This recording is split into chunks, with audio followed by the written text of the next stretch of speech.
Hey there, Euphoria family. I know it's been a while since you've seen any real interaction from us here at Active Euphoria, and of course by us I mean me. For the last couple of months life has been pretty tough, so we've been a lot more quiet than usual.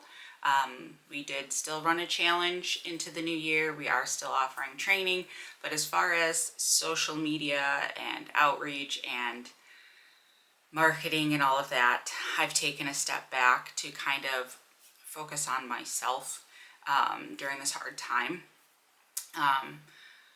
Let me first start by saying that this video is in no way a woe is me, feel bad for me, situation.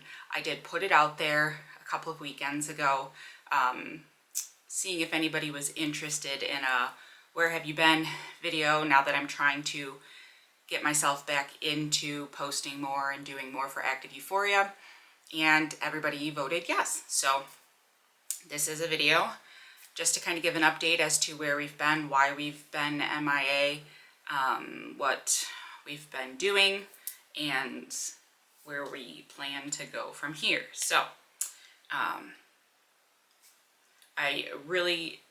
it took me a while to figure out how I wanted to do this video. Of course, I'm a person who turns my tragedy and my trauma into humor as a way to heal, as a way to cope. So I was going back and forth with whether or not I wanted it to be some kind of funny video or if I wanted to give you a play-by-play of everything that's happened.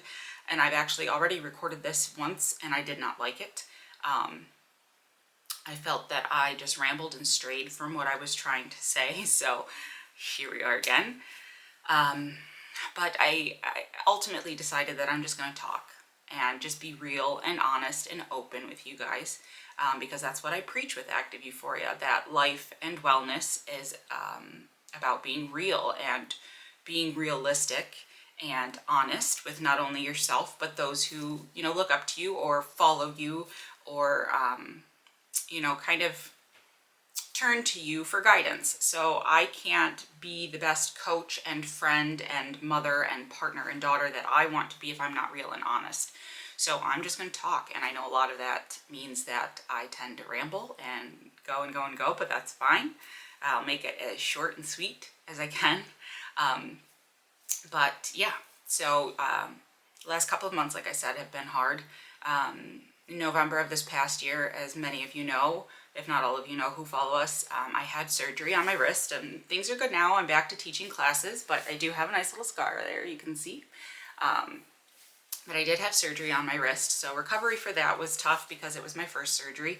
I've never had surgery before other than giving birth, and that wasn't surgery. I didn't have a C-section, so this was tough because I didn't know what to expect. Luckily, we only had to repair or clean out one spot rather than the two we thought, so that was good. But even now you can see I don't have a full dip or range here. I'm still working on it, but I am teaching classes and I'm able to work out. I went through PT pretty quick and things are good. So surgery was at the beginning of November, and then about 2 weeks after that, maybe 3, my aunt, who I will refer to as my sister or my sibling because despite how she is my aunt on the family tree, we were closer than aunt and niece, and she was more like my sister. So my sister, Amanda, passed away very suddenly in a car accident in Colorado. We were only 8 years apart. I don't know if I said that. But it was very hard. I remember the phone call. I remember the day. I remember the weekend.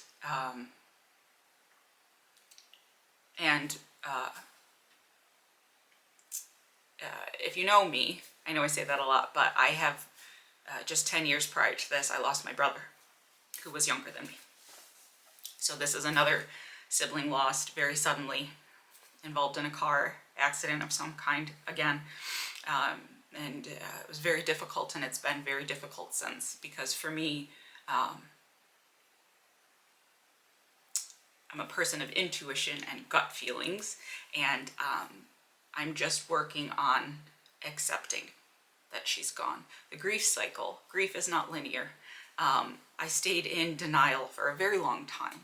And I say very long for me because unfortunately I'm, as I joke, a seasoned professional in tragedy.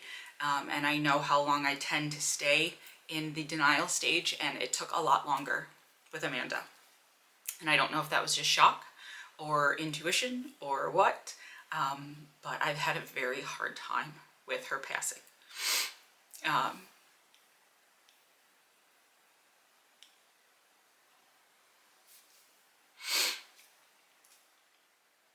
few weeks after Amanda died, we had to move apartments. Luckily, we were just moving from the third floor to the basement. No big deal, but I had just had surgery, so I was not allowed to lift, and I wasn't going to lift because I didn't want it to hinder with training or teaching classes. So we had to have a bunch of family and friends come out and help us. And again, just from third floor to downstairs, but I'm not a person that asks for help. So that was very hard, and I'm very thankful for everybody who showed up to help us, because Brett had hurt his back the week before as well. So we were both kind of gimpy. And it was a rough time, obviously. Emotionally, it was very rough. The day that we moved and had friends come to help us move was also the day of my aunt's services that my grandparents had in Colorado. And I opted not to go for personal reasons. But still, it was very hard. So that was all a whirlwind of emotions there. And then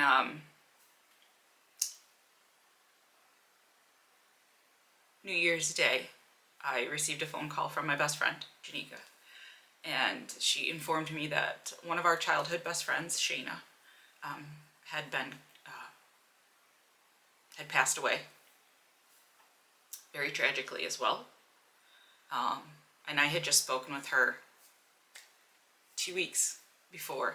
She had reached out knowing that I was struggling, and you know, expressed her love and appreciation for my strength and me, and we talked for a bit, and that was it. And we hadn't talked for a long time before that.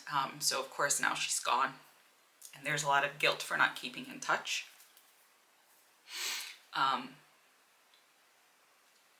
So of course, going into the new year, you're placing these goals or creating these goals to keep things, all the bad things in the old year, and enter the new year with positivity and motivation. And I definitely know I wasn't entering the new year that way, but I was going to try. And then to have, you know, that phone call on the first day was very difficult and very hard. Especially since Shayna had just had her first baby. So January 3rd, my father had a stroke, and I am the closest daughter as far as like location. He is just 15 minutes down the road, so he called me and you know, said that he believed he was having a stroke. I had to call 911, get an ambulance there, and get to him. And no matter what your relationship is with a person, it's very hard to see a human being in that condition.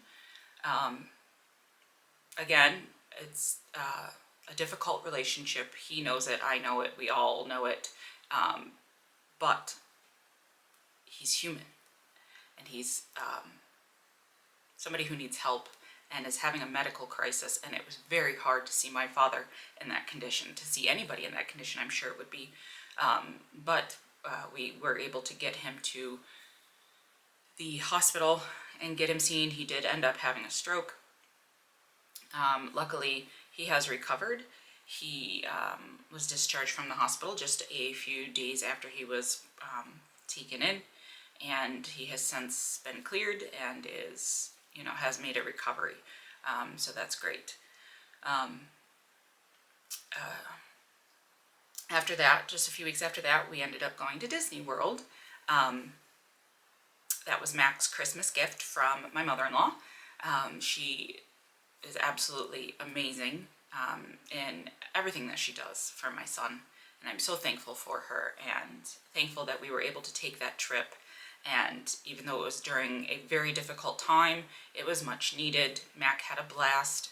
I struggled, obviously, but it was it was a perfect age to take him, and very thankful for that trip and that distraction.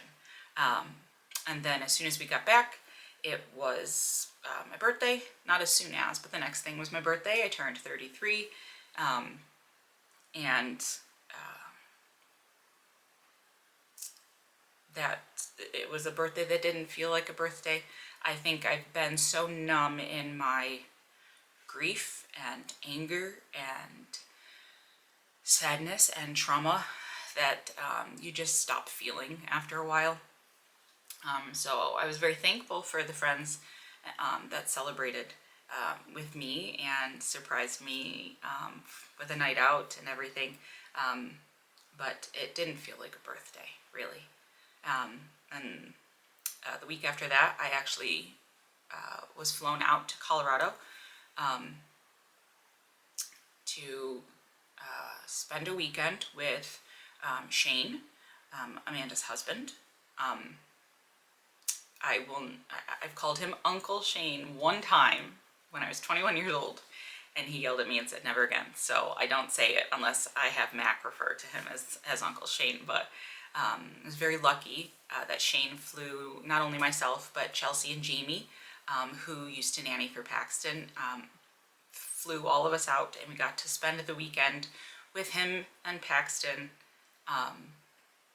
and say goodbye to Amanda together at a celebration that friends put together for her in honor of her, because she's a unicorn goddess, and it was this rainbow celebration for her life.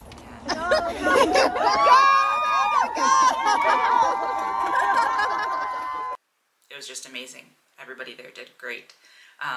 My going on the trip was one of me needing to shock my system and needing to really have my body get out of that denial phase and understand she is gone. So I went knowing it was going to be a terrible trip. I went knowing and understanding that this trip was going to be the slap in the face I needed to proceed with my healing. And while I enjoyed my time there because I love Colorado and I would move back there in a heartbeat, it was awful because I remember the first night being there and just waiting for her to come around the corner in the house. And, you know, just thinking that I could hear her feet through the house and everything. And it's a very difficult situation when your brain is like, I cannot believe I'm here again. I have to do this again. I have to say goodbye like this again, because I had done this before with my brother, and to lose another person that was a sibling in my mind is difficult. But I made it through that weekend. I shocked my brain. I understood, and I was ready to come home and heal, and I felt leaving lighter. I felt leaving like that trip saved my life. And just another 2 weeks after that, maybe a week, 2 weeks, so March 6th, I had to say goodbye to my Peanut, my little dachshund that you may see in any videos or anything like that. I've had him since I was 18, so 15 years. And we had to say goodbye. He was very sick. He was a lot more sick than we thought. And he actually had a good day that day, but I got him assessed for quality of life because his coughing was just bad. We were really worried that he was going to either pass when we weren't home or have some kind of traumatic passing, and we didn't want that for him. So we took him to the vet to have him be evaluated. We did a questionnaire, you know, quality of life, and it was more bad than good. So I made the decision to let him go peacefully rather than to have him die home alone without anybody. And so Mac, Brett, and I all went to the vet, stayed with him while they gave him the injection, and he actually passed before the injection was complete. The vet said that we made the right decision because he was clearly a lot worse than we thought with passing as quick as he did, and that he had a lot more underlying issues than we knew about. So that has been very, very difficult. I've had Peanut since I was 18 years old, and he has been with me through everything. The only thing that he wasn't there for was when I was 16 and my family car accident happened where I lost my grandmother. But through losing my brother, moving to Colorado, getting married, having a child, getting divorced, moving everywhere, multiple relationships, multiple traumas, he's been there through everything. And to feel so alone after losing a family member, because I don't view pets as pets, I view them as family. I have been struggling with feeling alone. And I don't know that I felt as low as I did that next day, ever in life. And I know someone's gonna say, well, you feel worse about losing a dog than you do, you know, Amanda or Michael, or no, that's not the case. Every grief and trauma is different. Every relationship is different. But keep in mind that by the time, in just the last 5 months, by the time I've had the opportunity to take a breather from one trauma, another one's hitting. Let's scratch that. I haven't even had the opportunity to come up for air before I'm slapped in the face. So think of a day where you're just having a really bad day and you drop something. You drop a pen, your purse gets stuck on the door handle, and you just lose your shit, right? And everybody's like, oh my God, she's lost it. She's crying over her pen. She's crying because her shirt's stuck, whatever it is. No, that's the final straw that I can't take anymore. And definitely on March 7th, I could not take anymore. I was numb, low, sad, angry. There aren't enough words to describe it. And while I had already taken a step back from active euphoria at this point, I was done. I was absolutely done.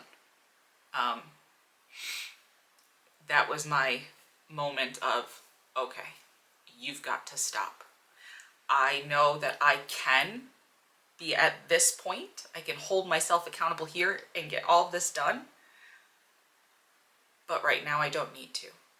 And that's where I really had to practice what I preach, because to any clients or class participants or friends or family, anybody who's like, man, I missed a workout. Man, I ate more chocolates than I should have. I'm always telling you that, when it comes to missing workouts or having an extra rest day, rest is part of the process. Listen to your body. You need that. At that moment, the universe and your body aligned, and that's what you needed. Take that rest. If you can't get the dishes done, let them sit. Laundry's piling up, let it be. You cannot pour from an empty cup. I've always told that to anybody I come in contact with, and I've never practiced it myself until I felt so low that even me being a functional depressed individual, I couldn't be anymore. I couldn't. And that had to be okay in order for me to come back from this. I didn't have a choice. It wasn't a power through situation because, like I said, I've been through this before, and life goes on. And I can't stop working, can't stop feeding my son, can't stop, A, B, and C because of this.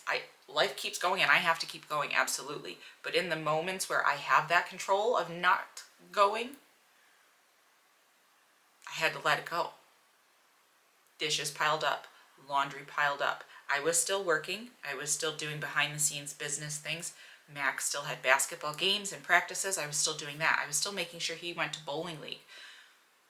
But I was not giving any care to anything else that did not matter. Dishes did not matter. Vacuuming the floor did not matter. None of it mattered. I could be here, but I needed to be here. And I needed to be okay. I didn't have a choice. So that was my moment of, wow, You've tried, and maybe you met yourself halfway between the 2 points, but now don't you dare put your foot on that step stool. Don't you dare climb up that ladder. Because right now I have to be down here in order to get back up there and exceed my own expectations of myself. So like I said, while I did pull back from Active Euphoria and I haven't been advertising or, sharing anything, we didn't do a spring challenge, all of that. I've still been working. I've still been offering training and coaching and all of this stuff. We revamped Active Euphoria on Demand and all of that stuff. I'm still here. Active Euphoria is still here, and we're coming out of the darkness now, working on a lot of things that we want to start offering and sharing and all of that. Of course, every May we do a mental health fundraiser type of thing. We're working on that. Active Euphoria isn't going anywhere. It's just I needed to give myself the space that I give you. I had to say no to myself, essentially, but to it all. I could not do it, and it had to be okay. It's not like it's going to be okay. No, it has to be. There's no choice in this. When you reach a point of being so low, you don't have a choice. I could not physically move.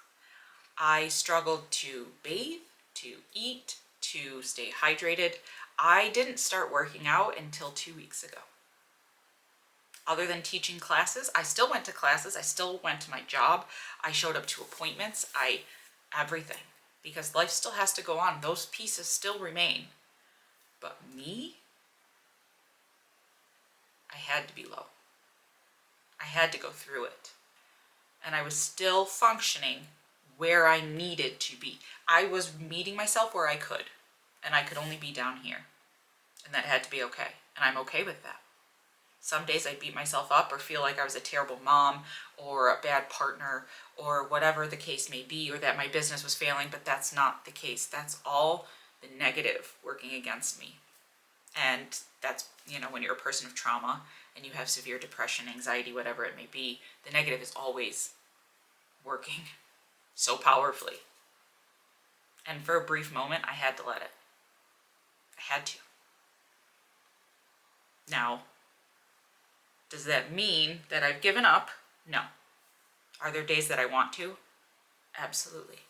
And I'd be lying if I didn't tell you every single day.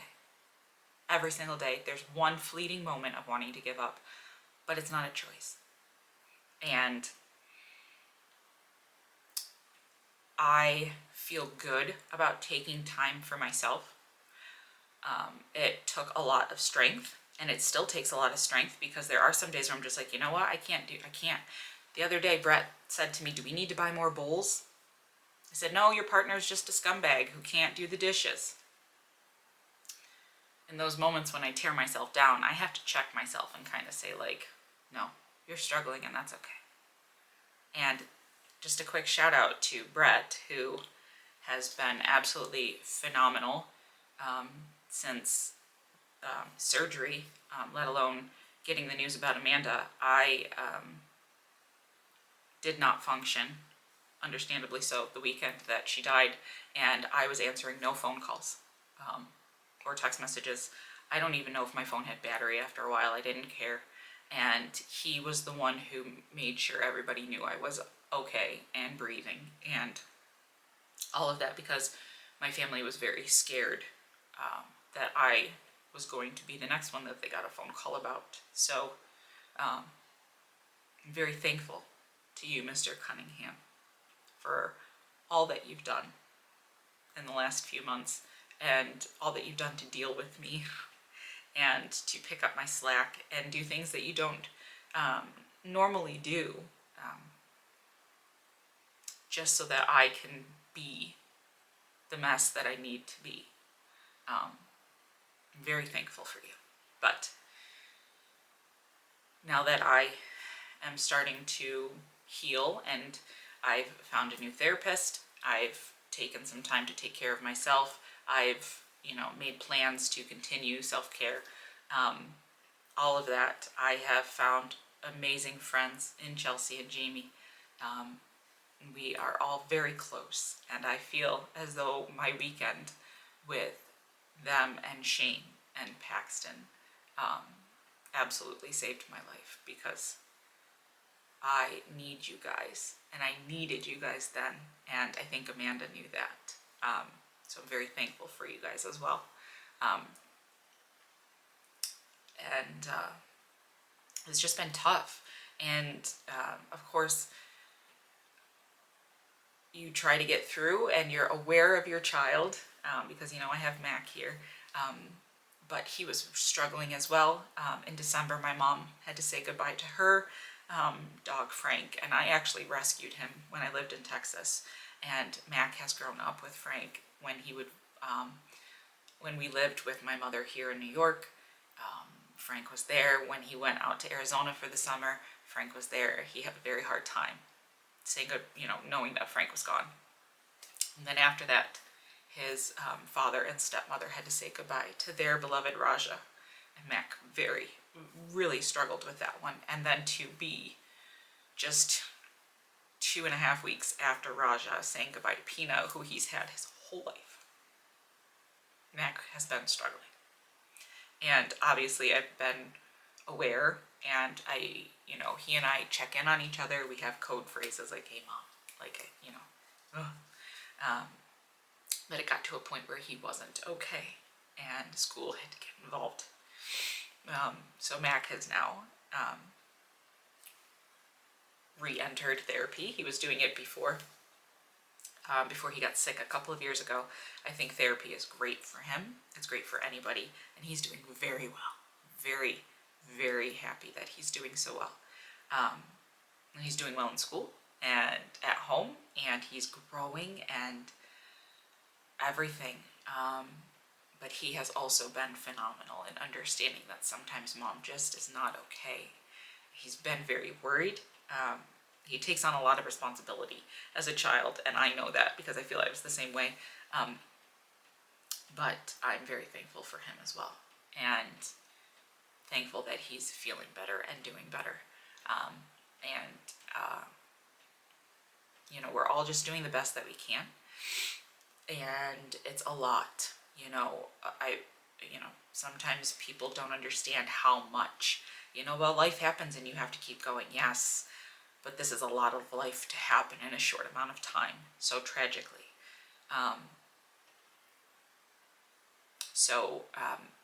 My tip with that is to just be kind, because even though you think you may know that I lost somebody, but you don't know the extent of the pain, and I would never want you to. So keep that in mind next time that you're encountering somebody who's dealing with trauma, who's dealing with grief. You know only a rough little bit, just scratching the surface, about all of the emotions tied to that person's, you know, situation. So just operate in kindness and understand that sometimes people cannot show up. Sometimes people cannot stick to commitments. They cannot bathe themselves. They cannot brush their teeth. They can't wash their hair. You know, they wear the same clothes for days. They don't get out of bed. You have to understand it's not a choice. It's not a choice. Physically, mentally, emotionally, we just can't. And that has to be okay. We have to surround ourselves with support and supportive people that get that that's okay. So if you're somebody who's going through something and you feel as though you are not supported, you have support here. And we are here to listen. And Active Euphoria, like I said, is not going anywhere. I say Active Euphoria as if it's this big brand. Right now, it's just me. It's me and Mac, mainly me. And while we took some time off, we're not going anywhere. We're changing things up. We're changing the fitness challenges to, you know, work with where the direction we want to go and what we preach. It's not lining up anymore. So that's why we didn't do a spring challenge, on top of needing to heal. But challenges will be back in the fall. We're working on them. I'm still currently enrolled in 2 courses, just as of right now, that I'm working on to be able to offer you more things. Active Euphoria On Demand is there. So not only does it have EMOMs that we offered before, but it also has workouts with more coming. Weight training workouts. We're going to be adding more to that, including how-tos, maybe some nutritional things in there as well. And it is all administered through our app now. So Active Euphoria On Demand is still there. We're still offering training. We have a special training package that I'm considering extending through the month of April. So I'll keep you posted on that. You know, there's just lots more pound classes, bands. We're working on more equipment. May is Mental Health Month. You know, we do a campaign every year. We've just finished some things on that. So, you know, we're still here. We're not going anywhere. We just need some time, and we need to be okay with taking that time. And we want to thank you for allowing us that space and supporting us in that space, especially my challengers who just finished this last challenge. Towards the end, I really was not giving you my all, and I take ownership in that, and I apologize, and I appreciate your understanding and your ability to support and give that space.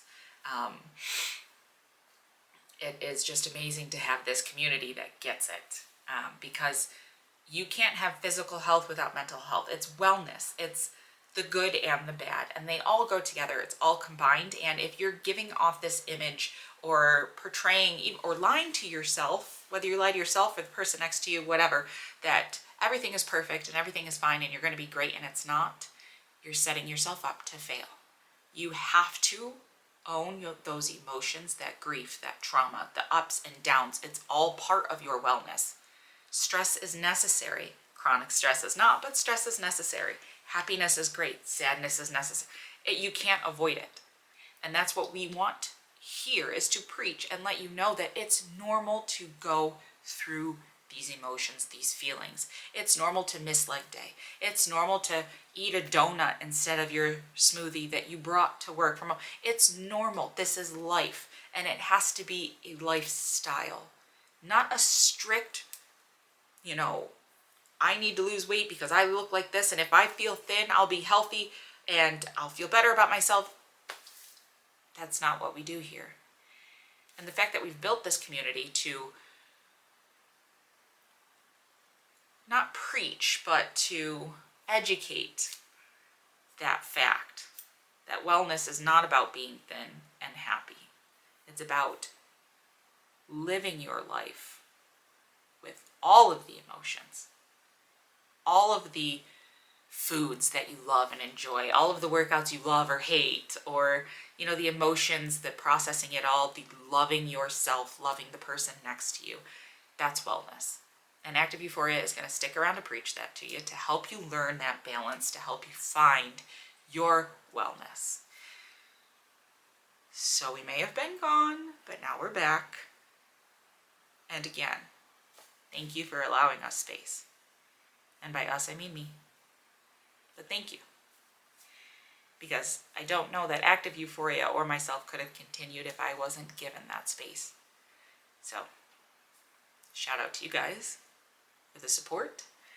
And we're back. And there will be more uploads. There will be more engagement. There will be, you know, lots of fun stuff coming. And our mental health campaign for May is something that's going to be very close to me and for Amanda. So keep an eye out for that. And I will see you soon. Sending you so much love and support. And again, if you are going through hell and you need help, please reach out for help. It does not make you weak. If anything, it makes you strong. We are here to support you. We are here for help. And if you can't keep going, take a rest for a minute. You've got this.